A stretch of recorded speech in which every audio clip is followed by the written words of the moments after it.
Scarloey, the little engine, loves all the sights and sounds along his line and knows them very well.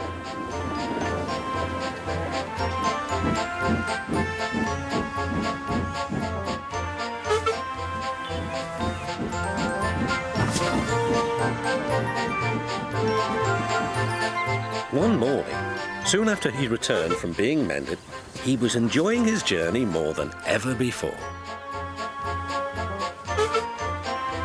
Along the way, he met Rusty.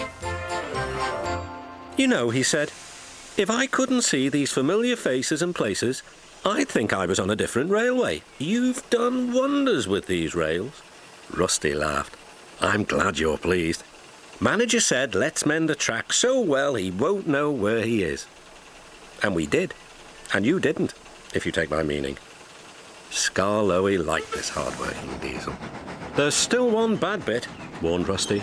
"Just before the first station, an engine might come off there, particularly Duncan. He will rock and roll along the line. Look at him right now. I shouldn't like his passengers hurt." "What about me?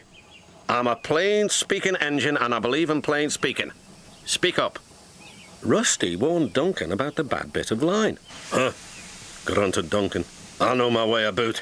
I don't need smelly diesels to tell me what to do." Rusty felt hurt. Duncan banged about the yard. Then he clattered crossly to the station. James was already there, waiting for him. "You're late," he snapped. "Oh, no," said Duncan. "It's that smelly diesel's fault. Rusty tries to teach me how to stay on the rails and then goes off leaving me to find my own cultures." "You poor engine," sympathised James. "I know all about diesels. One crept into our yard and ordered us about. I soon sent him packing." Duncan was filled with admiration. He didn't know that James was boastful and sometimes didn't tell the truth. "Send Rusty packing, send Rusty packing," snorted Duncan.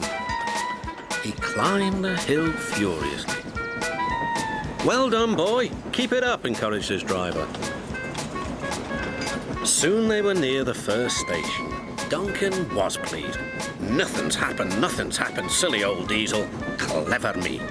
And he rocked and he rolled along the line. "Steady, boy," checked his driver, but it was too late. "Sleepers and ballast. I'm off." And he was. "I warned him," said Rusty, "but all he did was call me names." The little diesel refused to move. "I'm ashamed of you, Rusty," said Scarloey. "Think of the passengers. What are they going to do?" "Oh, I'd forgotten them. Yes, of course. We must help the passengers."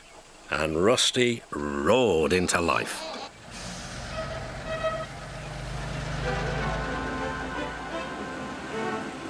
Duncan stood sad and solitary.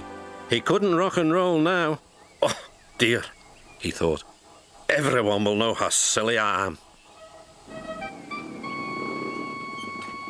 The passengers had to get out and help too.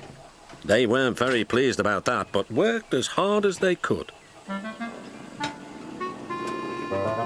They carefully levered Duncan back onto the line.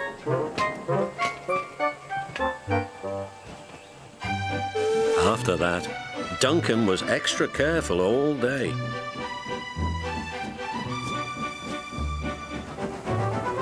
At last, evening came. "Rusty," he whispered, "thank you for helping. I'm sorry I was rude to you." "That's all right, Duncan. I wish all diesels were like you. Let's be friends." "Suits me," replied Rusty.